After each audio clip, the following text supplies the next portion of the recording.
Oh.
Good evening, everyone, and welcome back to the Monday assessment from the View from the Medway. We are now a little over 2 days since we played Chesterfield at home. The dust has now settled. What was a gladiatorial encounter at the Priestfield Saturday? Ups and downs, highs and lows in what was a very, very good game of football. So without me going on too much further, I'm delighted to welcome back by co-host Matt and also Kirrien from the Shouting Men podcast. How are we, gents? Hello, and I know for a fact Warren will be laughing his face off right now. Come on, let's all show him. Just for Warren. Of course, I am flying high. Obviously, the Mighty Gills are top of the league, and we're going to talk about the game in a minute.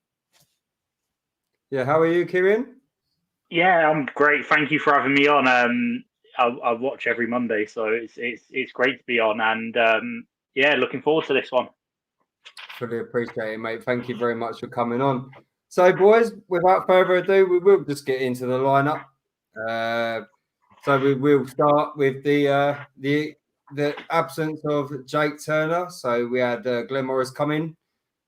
We also then had the inclusion of Lapsley and by finally Marcus Wiley. So what do you think of the lineup, boys, when we went into Saturday? I mean, look, 4 changes overall. You forgot, obviously, Aaron Rowe obviously started as well. But, obviously it was a bit of a shock transfer deadline day, obviously hearing that we've signed another goalkeeper. And then, obviously, the news coming out that, obviously, Jake Turner's rolled his ankle and he's going to be sidelined for, could be up to 12 weeks. Hopefully not going to be that severe. But look, Glenn Morris is such a great goalkeeper to make sure to come on and replace him, make sure that you're still solid at the back.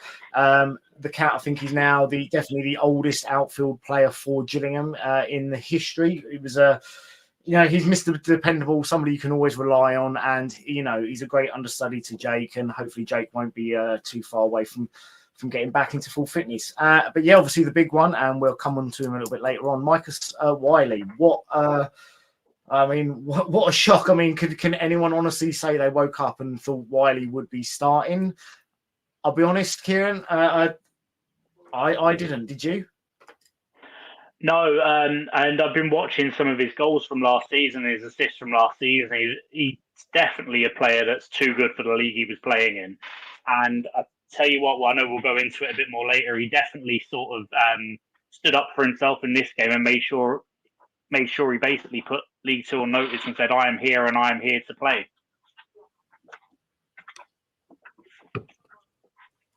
Yeah, I think that's right. Oh, no. Go on, Chris. Go on after you. No, I think that's right. I think what Kirrien's saying is right. Like he definitely did throughout the game. Well, at least throughout the first half, he was there. So anyway, Matt, you go. Yeah, no, honestly, I'll just say it was definitely a surprise inclusion, not one I saw coming. But then obviously I think the other big news is when you then look over at the subs bench, you see obviously Josh Andrews on there, which is brilliant to see him back. But then obviously the one that I'm sure if he had managed to come on and make even, for 30 seconds at the end, would have quite literally brought the house down. Obviously, Bradley Dack back in the match day squad. That was brilliant to see. Could you imagine it though? Could you imagine if he'd have actually come on Saturday? Like the atmosphere was so good in itself. I sat in the Brainham end for a one-off game. I sat with Sarah and her mum, and the atmosphere was absolutely electric, like from start to finish. Can you imagine if he'd have come on as well? That would have just been absolutely phenomenal. Do you know what makes me feel physically sick? Is the fact that Bradley Dack is probably going to make his first appearance in a Gillingham shirt on Tuesday night in front of about 2,000 people in the Papa John's, because honestly, he would have absolutely bought the house. I'll tell you what, if Carlisle had scored, and again, obviously we're going to get onto it, I think Bonner probably would have brought him on just because of the noise it would have created. Not for us to go on and score a goal, but just to keep them out, because they really did come on strong, obviously, didn't they? But obviously we'll get onto it later. But that really hurts knowing that potentially he's going to play on Tuesday night, and there's not going to be that many people there. Yeah, so we move on, boys. We move on to the key first half action, and we will start with Mr. Ogie. Big tackle in the first 20 seconds, actually. And, I think that it probably could have been a red card. Not for me. To be knowing the ref, obviously, how he was controlling the game, and I'll be honest, he was consistently poor, I think, in my decision. Very soft in giving some decisions and harsh in others. But, obviously, he books him straight away, 20 seconds within, and... Shad's got to be very careful, though, from that moment on. It's a long, long time to then be on, potentially a second booking against, well, come on, it's Will Grigg. We all know where the song came from. He is a very... thing is, I don't think Shad was terrified. But he honestly... he honestly had to be very, very careful from that moment on. And actually, I think it was a very, very mature performance from Shad from that moment on. Yeah, Kirrien? Yeah, so definitely it wasn't a red card for me. It was definitely a yellow card. But I think OG had Grigg in his pocket from that moment onwards, really, didn't he? And I think that was a good warning to Grigg to say that you ain't getting past me, and if you try, this is going to happen to you. Yeah, possibly. Like it was. I think it was very lucky. I think that the commentators maybe made a bit more of it than what it needed to be. I absolutely love Peter Lloyd. Get on really well with him, but I think that when he's like, he's a very lucky boy because he could have got sent off there. I think it might have been a bit harsh, but it could have been because he was through on goal. Grigg was. It's literally it was so far up the pitch, but it was the last man essentially. I feel there was significant cover though because of how high up the pitch he was. Will Grigg isn't the fastest in the world, to be honest, and I think that was probably also going through the referee's mind. It was within the first 20 seconds of the game, but he's going to be thinking to himself, look, he's not going to be sprinting full speed straight away, and he's got enough defenders around him to keep him covered. So, look, yes, it was 100% a yellow card. Maybe 5% a red card to some refs, but this ref, luckily, he kept that red card in his back pocket until the second half. Yeah. So we then move on to the third minute, where it is Old Acres free kick. Could have come back to haunt us as Jules fans, but I've seen different angles of it. Some of it looks over the line, some of it doesn't. So what do you guys think? We'll start with Kirrien. I thought it was over the line personally from the angle that I saw, but aside from that, it was really nice to see Darren Oldaker back at Priestfield, wasn't it? Yeah, it's good to see. It's good to see how he's pushed his way back into the Football League. He could have had a really good career with us, but obviously there was rumours around that he had a bad attitude and poor training attitude and stuff like that. But it's good to see him back in the Football League with Chesterfield. But no, for me, I thought that was over. But regardless whether it was over or not, it was a blinding free kick, wasn't it? Yeah, what?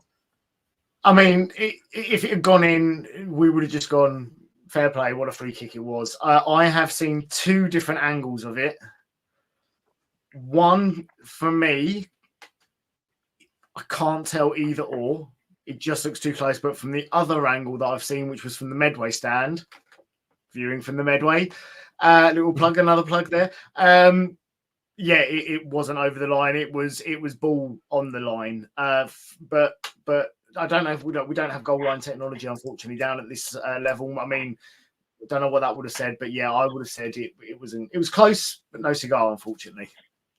Yeah. No, definitely. It was definitely a good free kick. You can't deny that. And I was fortunate enough to be sat in the Rainham end on Saturday because I got invited there just as a one-off. So I couldn't really tell as such.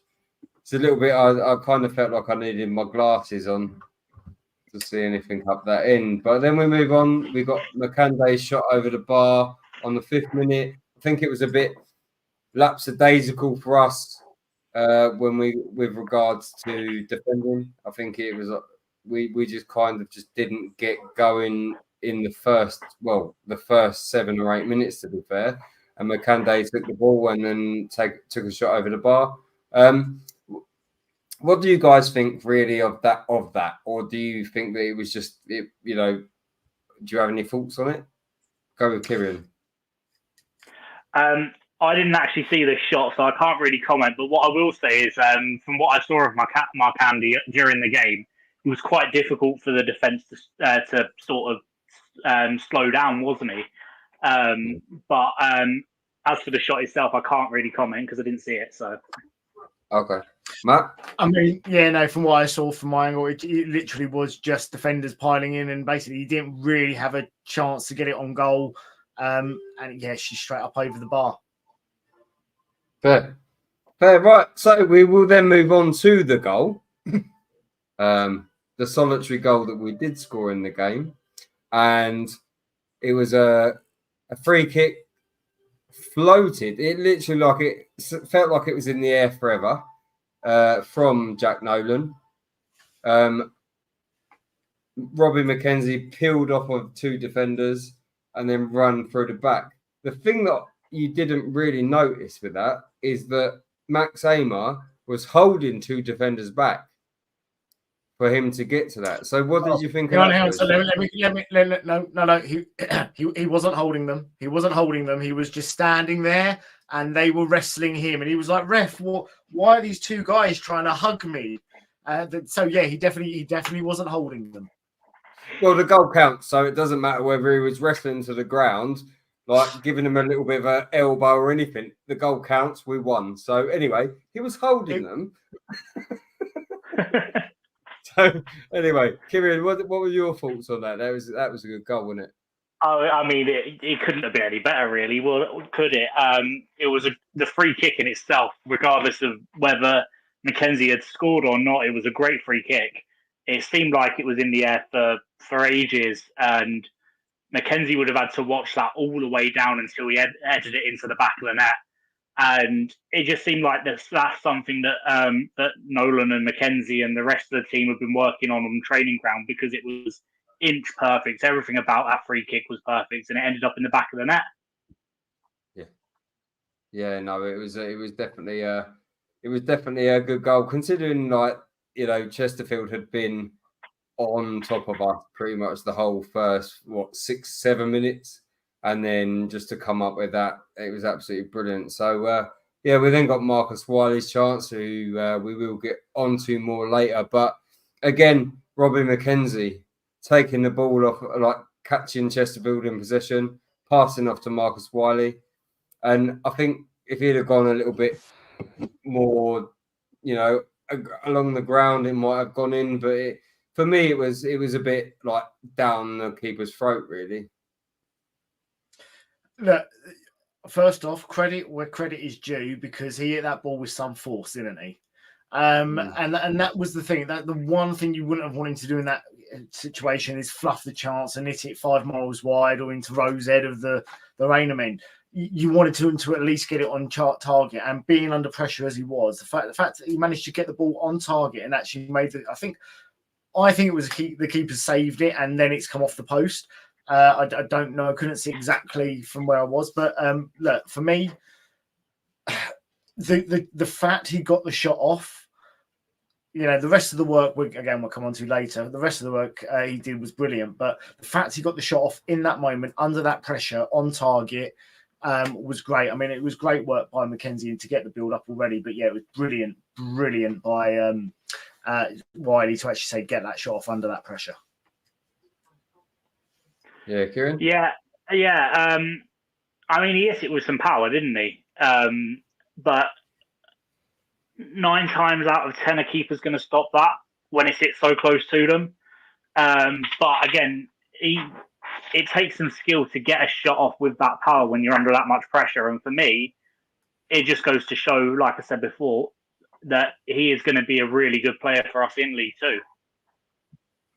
Yeah, I mean, you also have to think that he's come from 4 or 5 divisions. I don't know the exact number because, and I don't mean any disrespect to the Isthmian leagues or anything else, but I literally only go down to National League, and I don't really know anything else. So but he's 33 goals last season, so he's probably, at the end of the day, I think someone said to me the other day, the goal at Enfield is in exactly the same place as the goal is at Gillingham. So, maybe we get some more from him. And do you know what? I was really impressed with him. So we will move on, actually, because the Aaron Rowe one was a real strange one for me because he was on pretty much the centre circle, wasn't he?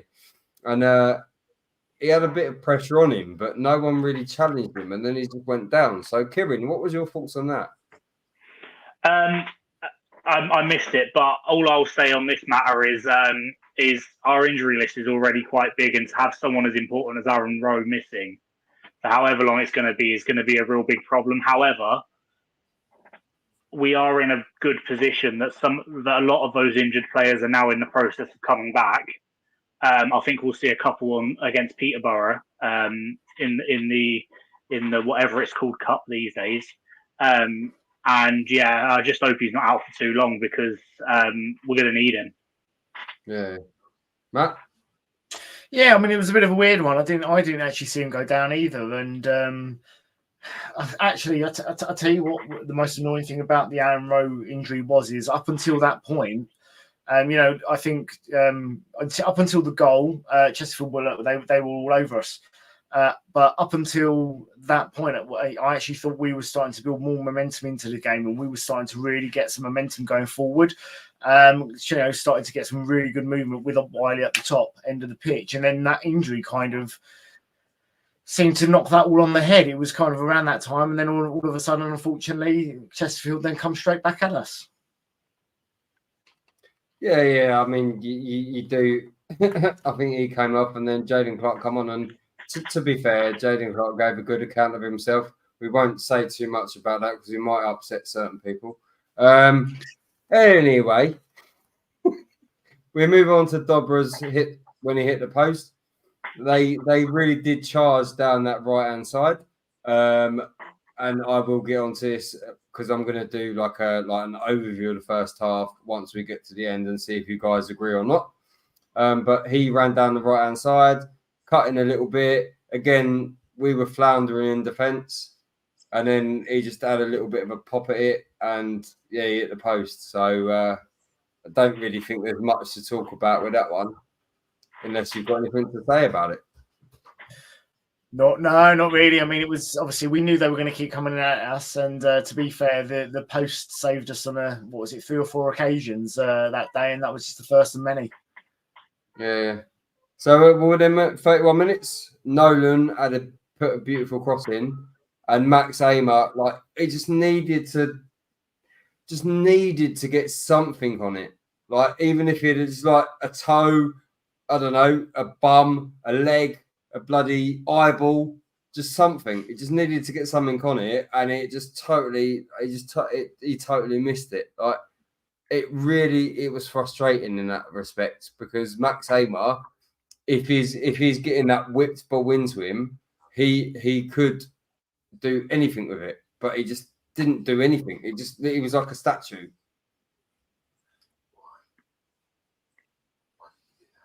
Matt. Yeah, I mean that was sort of the start of a poor day. Yeah, it was the start of a poor day, wasn't it, for him? Yeah, he just needed to get, as you said, just something, just flick out a leg or something, just try and get to it. And yeah, it was just out of reach. And look, to be honest, I said to one of my mates at half time, I said, look, I think we're lucky to be 1-0 up, but also we're really unlucky to not be 2-0 up. Yeah, Kirrien? Yeah, pretty much the same thing from here. It was one of those shots where literally if you get any body part onto it, 9 times out of 10 it's in the back of the net. And like you say, it was just the start of a bad day for Max.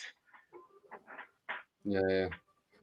No, it was. So we just move on to the half-time stats. I've got a first-time overview that you can agree with or disagree with. So I just put Rodon up at times, but got the goal. Looked slightly wide open on the turnover, but looked good on the ball. Wiley, good movement. Lapsley, competitive.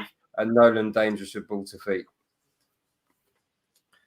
Yeah, I mean, I think Lapsley's taken his name off the transfer list now. I think whether putting him on there was a tactic or not, I don't know. But if it was a tactic, it's worked out really well because honestly, he's been one of the best players at the start of this season. Yeah, and look, Wiley's movement up top. He was just offering that little bit different to what Wakeling was offering in those first few games. So, and I think it really worked. It would have been nice. I know Luke did Luke's 11. I think he had Bode down there, and obviously we'd seen Bode come on, but obviously to be starting in your first league game, he didn't look out of place. Mm-hmm. Yeah, Kirrien? Yeah.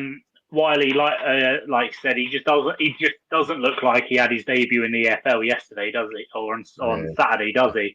He looks like he's been playing in the EFL for a couple of years. He's got so much pace. He's got the ability to move on the ball, and he's got the ability to get off shots when he's under pressure, and that's something we've been lacking for a long time. And he's gonna, like I keep saying, I can't keep saying this enough. He's gonna look so good in a dual shirt this season, and he'll bang a few in. He won't be scoring 20 goals this season, but he'll definitely put in goals when we need them the most. As for the rest, it's just the rest of the half. This season, it seems like that we're going to be riding our luck a lot in defence, but our defence is solid enough to be able to withhold that. So things are looking good. We're not obviously going to win every game, but things are looking good so far. Definitely. Well, but we could always go back to last season when we won so many in a row. But I'm not going to be negative. I'm not going to sit there and try and be negative. It's just a fact, isn't it? We won so many games at the start of the season, so we can't really get too overexcited for the start of this season, I guess. But yeah, anyway, we're move on to the second half, and McCanday's goal. And you know what? Sitting in the Rainham end, you can't really tell if it's offside, but it was a lovely cross, coming low, slid in, and he scores. And luckily for us, it was an offside goal. You always have your thoughts on that? Yeah, I believe the footballing gods were smiling down at us on Saturday, because initially my reaction was good goal, well deserved. And then when I saw the linesman's flag up, I was a bit shocked. He if he was offside, we were talking millimeters. That's what I thought. I'm going to take it. Of course, I'm going to take it. But had it been a goal, I would have just gone, "Yep, fair play." It was such a well worked goal by them, and they were really putting us under pressure that game. Yeah. I was watching on Sky Sports Plus, so my angle was hopeless. But if it was onside, I would have been like, fair play, great goal, well worked. But I saw the flag and I was like, yes, come on. I've been looking at XO for the last few days. Chester fans are livid, saying it was in. Gills fans are celebrating, saying it was offside. Who knows? My angle was rubbish. The only people that were going to know are probably those very close to the pitch in either the either the Medway stand, looking down the line, or in the Gordon Road stand looking down the line.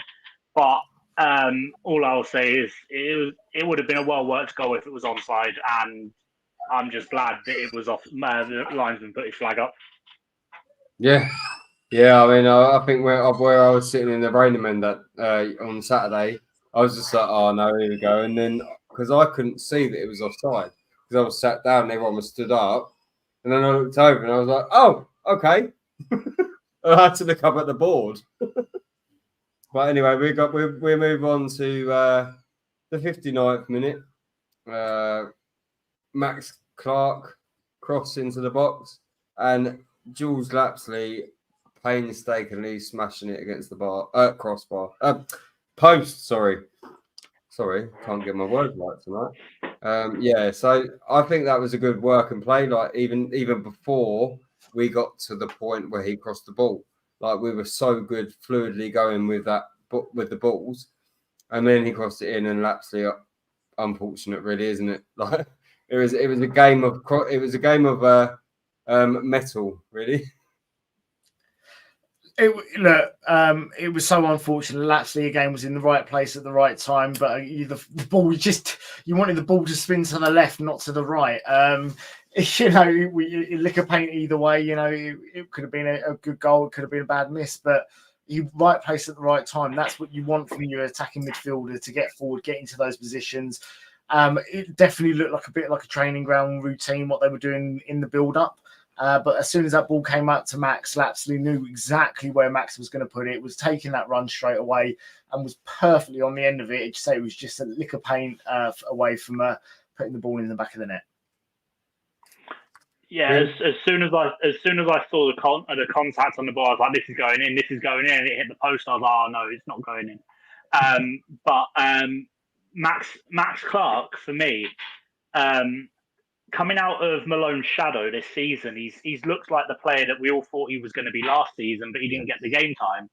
And I think Max Clark being our main sort of left winger, or left wing back, sorry, over Scott Malone is brilliant. He's fast, he's smart, he can see across before even the player that he's crossing it to sees it.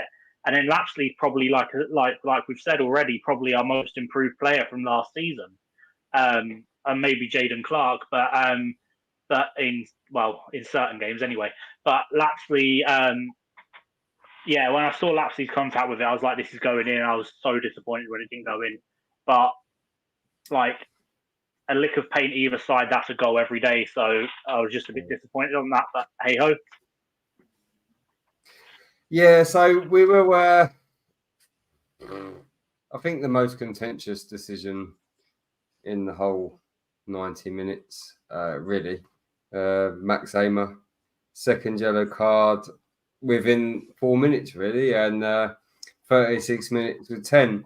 So I've heard things on social media in the last few days like, oh, Max Ehmer's so slow, he's so this, he's so that.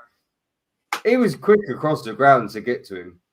I think it was a lazy challenge. Which then got him the second yellow. I don't think it would have been a straight red, but it definitely was a second yellow.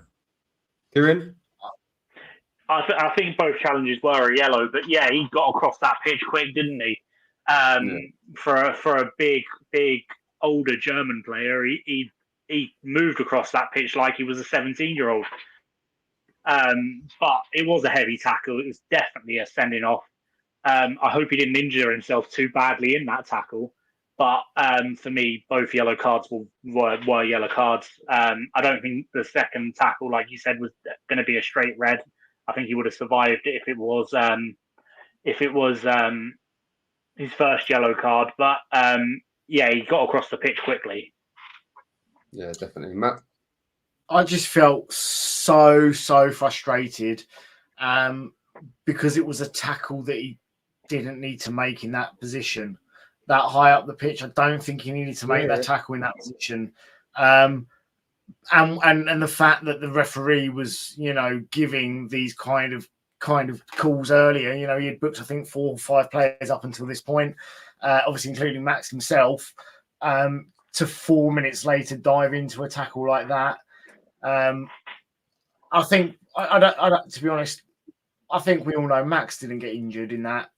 He stayed down in the hopes that the referee would feel sympathy for him, but this referee wasn't feeling sympathy for him, and it was a deserved second yellow card for him. And what's even worse, actually, I think the first yellow card he didn't deserve, but it is what it is. You're down to 10 men, 36 minutes to go. We needed to somehow find an extra 11th person, and that 11th person seemed to be the Rainham. Yeah, so I'm just going to quickly touch on Charles Breakspear, I think his name was, the referee. He was an absolute helmet. Like he didn't give anything for anything, and then he gave things that he shouldn't have done. He was just an absolute helmet. So yeah, he wanted to make the game about him.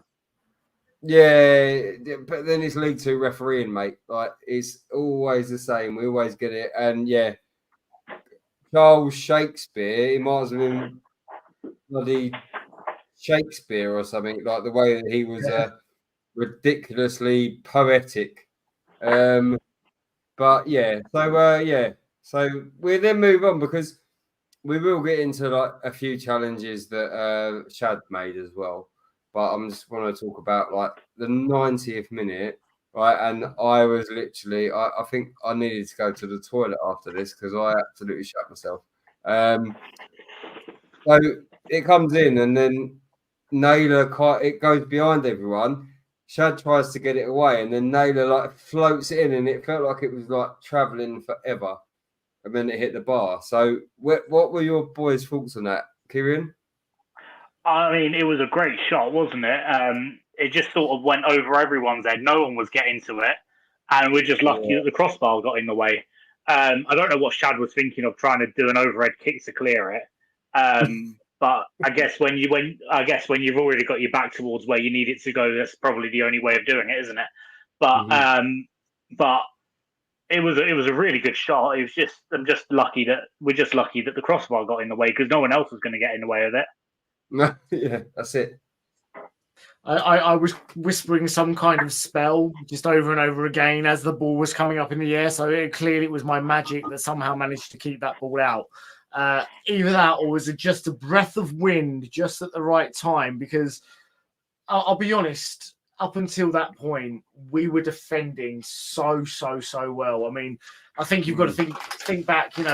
This is a team that like to keep possession of the ball, and I was angry at full time, just because we knew that they wanted possession of the ball, and we were giving it away so much. But when we went down to 10 men, we knew we were going to have to defend. And for me, the Swiss Army man, Robbie McKenzie, dropping back into playing to centre back with Shad was absolutely key there for me.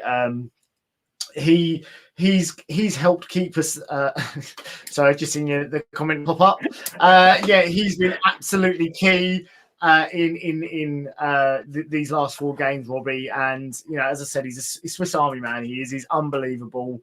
Goal, and for me, we'll get onto it later, man of match performance. But how that ball stayed out, honestly, it was a miracle. Yeah, I think you used the magic word. You was praying and using magic words. I think the magic words that I used began with F, end with K, began with F, end with K, began with F, and I was just like, oh, thank. And then I begin with F and then with K again. So I think so. Kirrien, I think we'll move on then to a few substitutions happened. I'm very sorry for these people, because I didn't actually add them on. But we got to Andrews came on. Dunkley then got sent off for a tackle on Andrews, which again I thought was a bit stupid. Again, Charles Breakspear, or whatever his name is, being a bit of a helmet. I don't think that was a red card, to be honest. He's literally put his leg across him. He hasn't actually hit Andrews in the stomach. He's literally put his leg across to block him off. And he's got a red card for it. So, I mean, like obviously, he's a second bookable offence is what he got. I mean, he was booked about. I think it was something like the 82nd minute or something like that. You know, so he's already got the referee's attention. But it was a very soft again second yellow card. Yes, his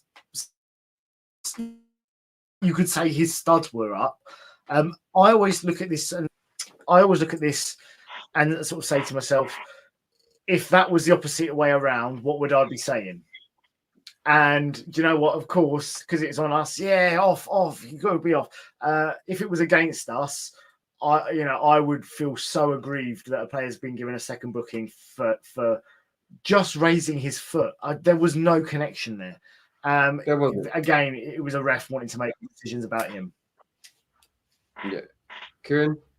Yeah, I think it was Dunkley's second yellow card in 7 minutes, wasn't it? But the first one was a yellow card. The second one wasn't. He made no connections with Andrew at all. Andrews played it to his advantage, being that he's a tall, big lad. He can do that sort of thing. Dunkley looked shocked when he got the second yellow card, and I was shocked as well. It was if there was contact, it was the lightest of contact that Andrews played to his advantage. I mean, it levelled the playing field for the last 6 minutes of added time. 2 seconds. But yeah, because it was 94th minute he got sent off, wasn't it? But it was such a light touch that it shouldn't have even been looked at as a free kick, let alone a yellow card. No, but then we have to deal with League Two refereeing, and I don't think there's many referees that we have in League Two that are actually decent. And I will openly say, and I will probably get criticised, but I think he was an absolute dickhead. He was terrible throughout the whole game. Personally, I don't think didn't really make any good decisions. And I think it's something that needs to be looked at. Do you think that it's something that needs to be looked at? Because we can't keep having terrible referees. They're meant to be the people that are officiating the game. You need good referees at any level. So really, for me, the only way of sorting out consistency across the entirety of the Football League is that if every single referee became a full-time referee. All these referees have got jobs they've got to do in the week. Some own businesses, some have bankers, whatever it is. Bankers, all another word beginning with W. But they, unless the Premier League have got full-time referees, you're starting to see at least a consistent style of refereeing across the board.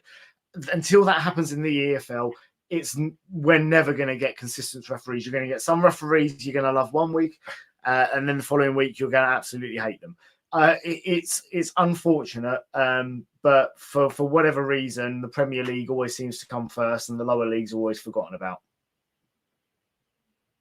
Good. Yeah, and refereeing's very hierarchical as well, isn't it? So all the good referees from the EFL get taken to the Premier League, and then any referee that's been very poor in the Premier League gets sent down to the EFL, and it's just sort of if you take all of the good talent.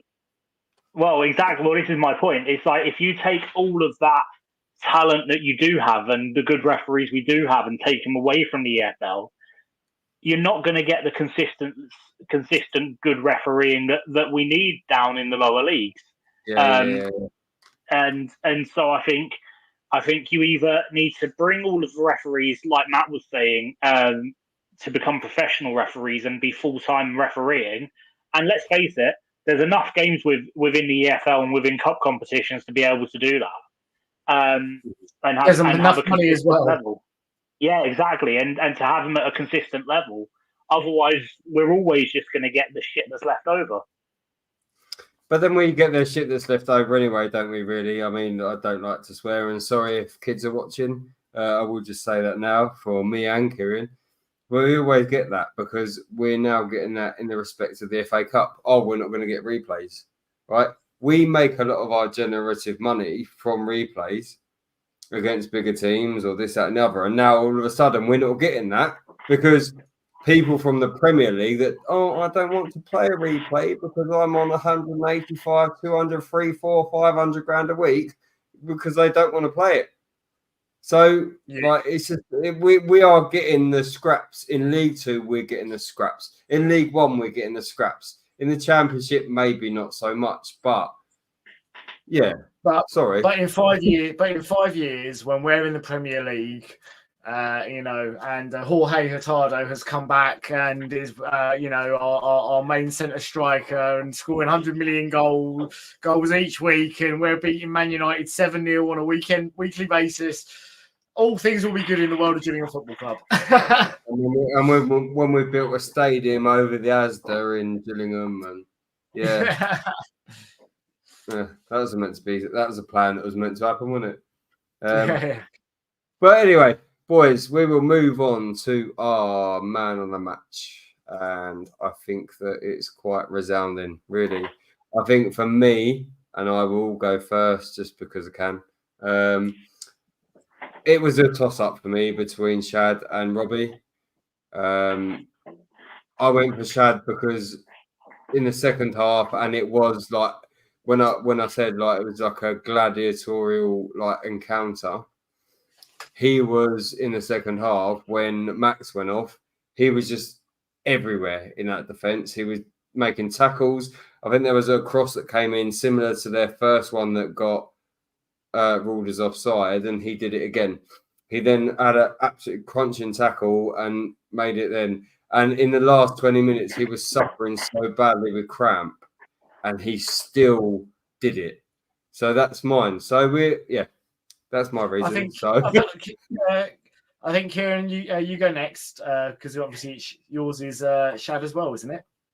Yeah, I've gone with Shad as well, purely for the same reasons. He gets booked inside the first minute. He has to be careful the whole game. But as soon as Max got sent off, he took up the role as the main sort of holding centre defender that wasn't going to let anything past him. And like I was saying, he was like towards the end of the game, he was like cramped up, tired, and he was still holding that defensive line with Robbie McKenzie.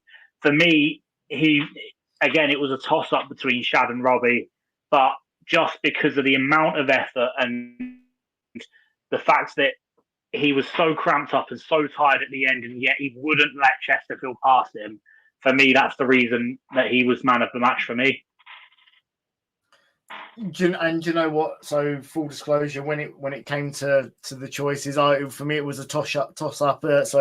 Between Robbie and Shad. And in fact, first off, the first thing I did was message Chris and say Shad, and then I had to think about it. And actually, I thought, no. Do you know what? For me, it was Robbie, and I'll tell you why.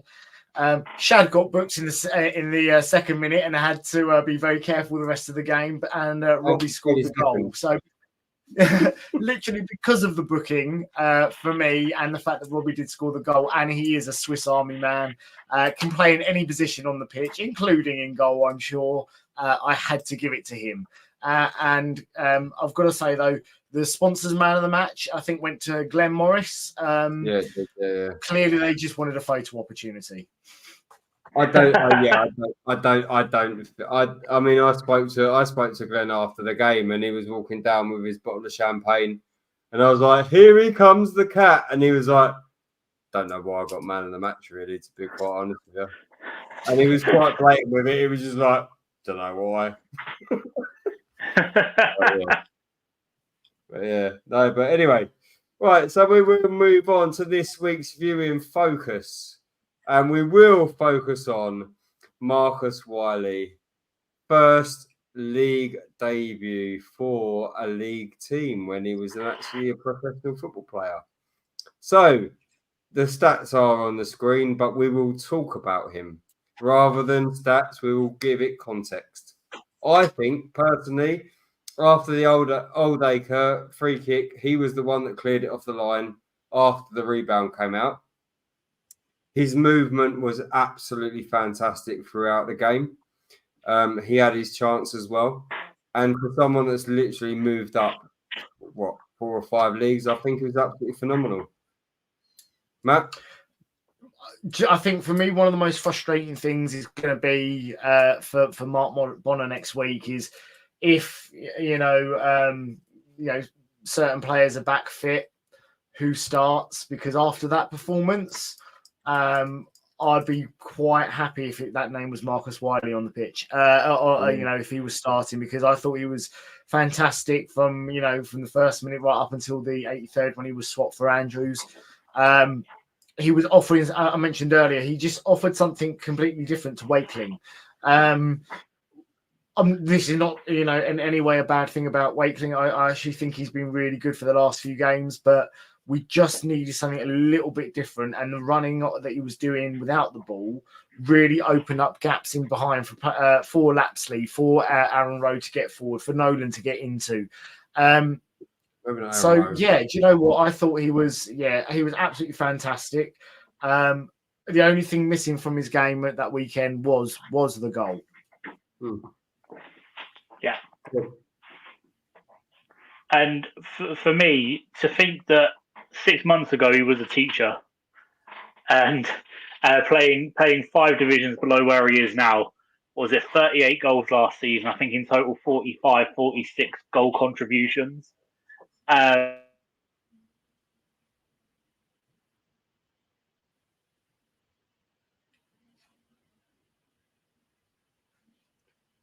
might have lost Kirrien.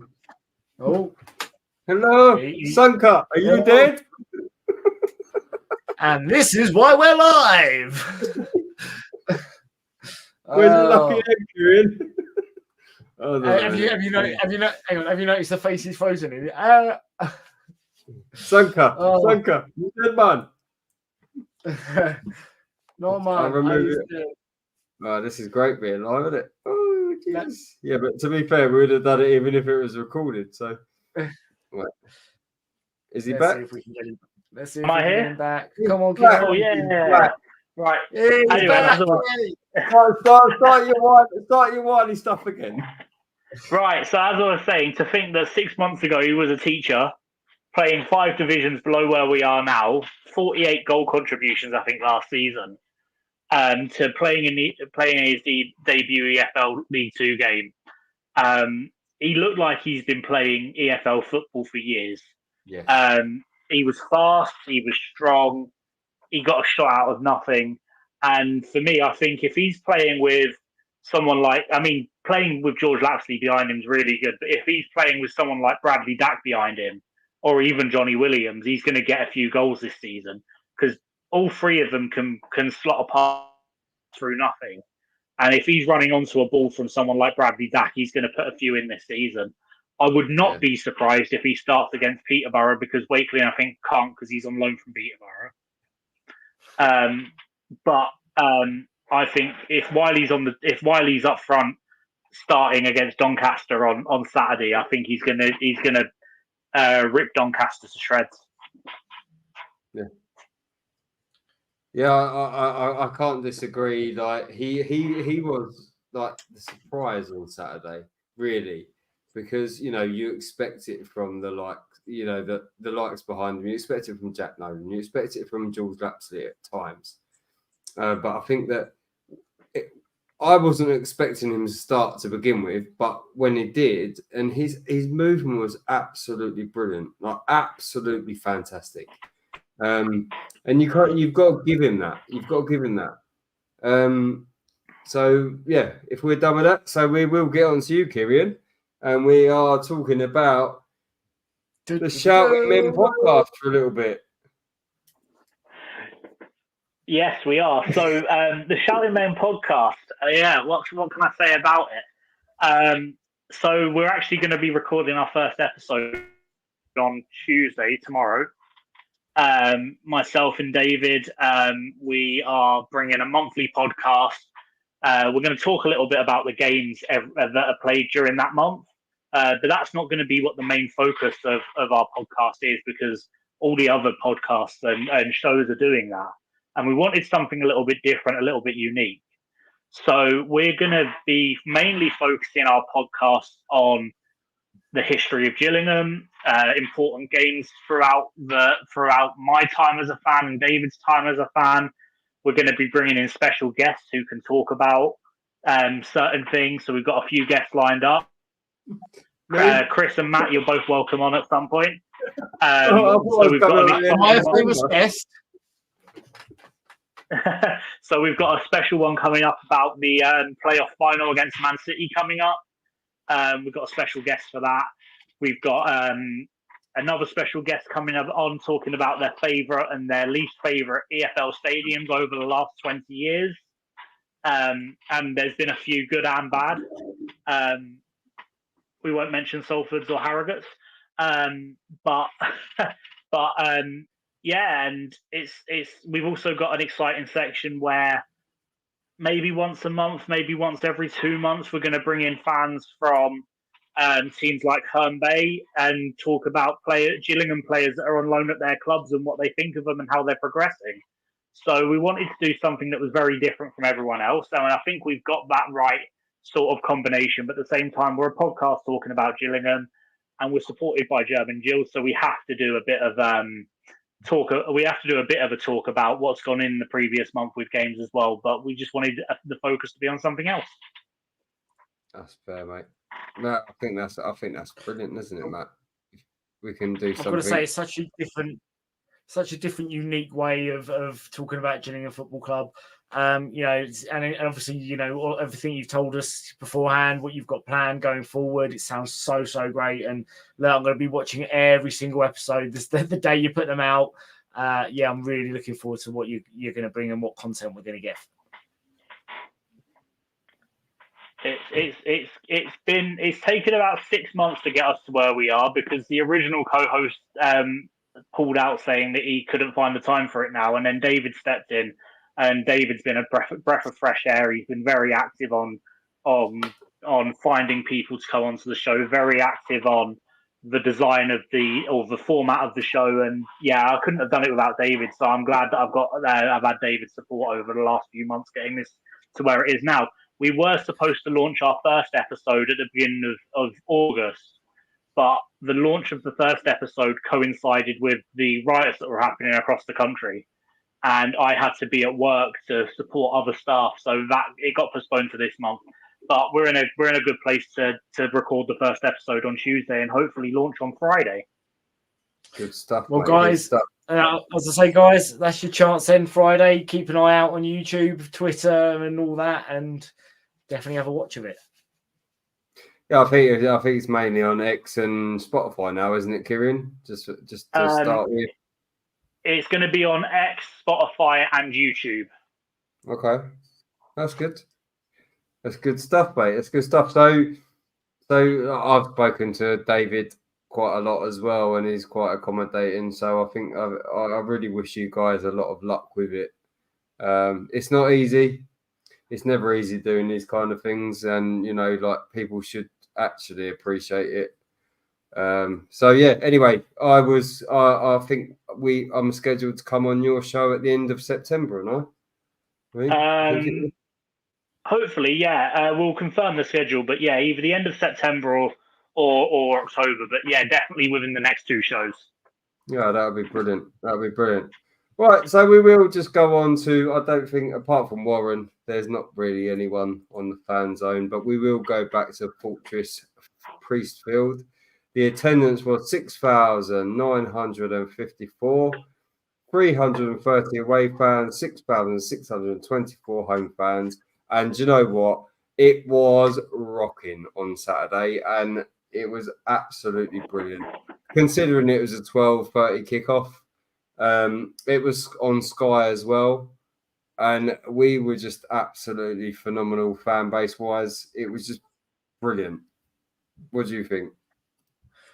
Just a funny, what was it?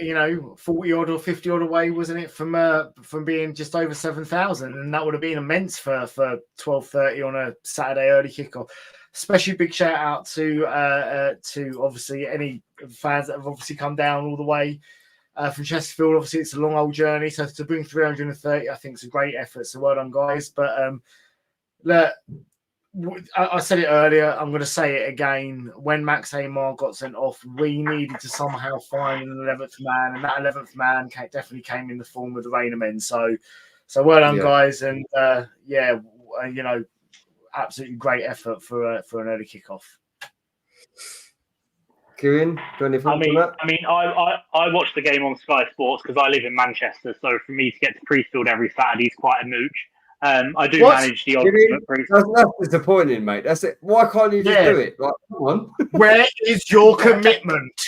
I got to 7 home games last season, and all of them were straight after a night work shift. So I can, so I do it when I can.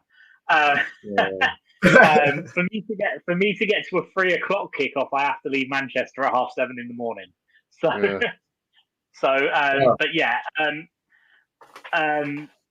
For me, hearing Priestfield rocking like it was on Sky Sports was incredible. Fair play to the 330 away fans that made it down to Chesterfield at 12:30 and for a 12:30 kickoff. But I don't think I've heard Priestfield rocking like that for a long time. And it was even more important after Max got sent off. And that was key. Usually you talk about the fans being the 12th man, but at that point they were the 11th man. They were on that pitch. And you could tell. No, it was. I mean, it was absolutely mental. And do you know what? Like, obviously, I sit in the Medway all of the time, but I was quite shocked. It's a bit not shocked. Maybe it was a little bit.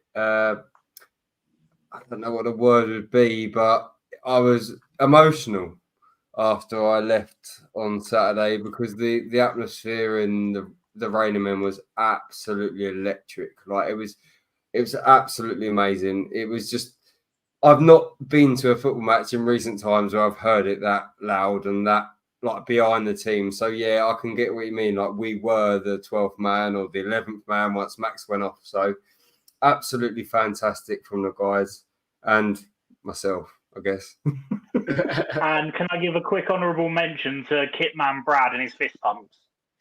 Yes. Go on, Minty. Do you know what? Right. Again, you could see that they were going. I think they were pushing Robbie forward at one point. He was like, "No, I don't want to." But do you know, Brad the Kit Man, I am more than happy for you to do it every single week because you really do give it some when you do it. So it was brilliant. Absolutely loved it. I think that's just now Minty's thing. I think that if we tried, it just feel wrong now if it was anyone else because we haven't done it. When was the last player that done it? I think it was Scott Malone last season, wasn't it? I think so. Yeah. I think so. So yeah, no, I think Minty's got it now. Minty's got it. Kitman Minty. He's got the fist pump. So we'll just move on a little bit. I think we've got a few questions from Warren. There we go. One for you, Matt. I thought Warren Clark, after his first 15, where he struggled defensively, had a good game. Oh, God. Is that some positive things from Warren about Jaden Clark? No, do you know what, right? Look, when he came on, it took him, a good sort of 10, 15 minutes, I think, to kind of get up to speed. But after that, actually, I thought he worked really well, worked really hard defensively. Knew he was going to have to be more defensive-minded. So when Max got sent off and really stuck well to his duties, did still try to get down and down the outside when he could. But obviously those chances were limited because of the Max situation. Warren, I'm glad you thought he had a good game because I thought he did. I still say he could be a very he's an uncut gem for the future. I think we've got another one from Warren here. Do you think Andrews coming on provided a decent outlet to help us defend? Yes. Yes. I think he did. I think when Andrews came on, I think that he definitely, when the ball went out, obviously the best form of attack, defense is attack, blah, blah, blah, blah, blah. So I think that when he came on and he held it up front, It then gave us time to get back to form a defensive unit in the back four. And then, I think that was brilliant when he came on. I know I also said to James from the ME7 that when Andrews came on, we looked a bit more threatening going forward. I mean, for me, Josh Andrews. Go on, Matt. Go on. No, I was just going to say, I kind of get what you mean. For me, it was just kind of almost a cut and paste of an Ollie Hawkins type, and obviously what Wiley was Wiley was doing, sort of saying up until that point, I thought was completely different to what we had seen so far, and I was really enjoying it. And actually, I'll be honest, I kind of got a bit like, please just don't go back to the same, pump it up to the man at the top and hope. Yes, he did give us a bit more of an tactic threat. I think he definitely conned the referee in getting that player booked, but. It is kind of, it's a glimpse of the future, I feel, but I really did like what Wiley brought today. On Saturday. I mean, I wouldn't have started Josh Andrews over Wiley because Wiley was so good today, and it's a good glimpse of what we're going to see in the future as he gets more EFL minutes.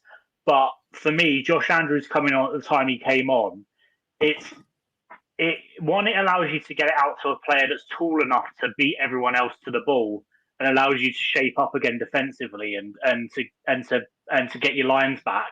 But also at the same time, if you're going to have a player or want a player that's going to be able to sort of break through that defensive line, then you're going to want a man mountain like Andrews to do it, who can potentially push through there and make a goal on his own.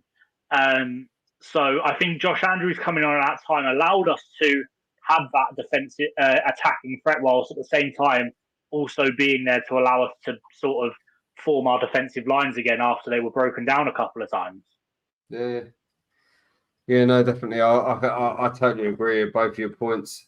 I think there was another one. No, that's why we've already gone through that one. So I think we're round it up pretty much there, boys, if you don't mind.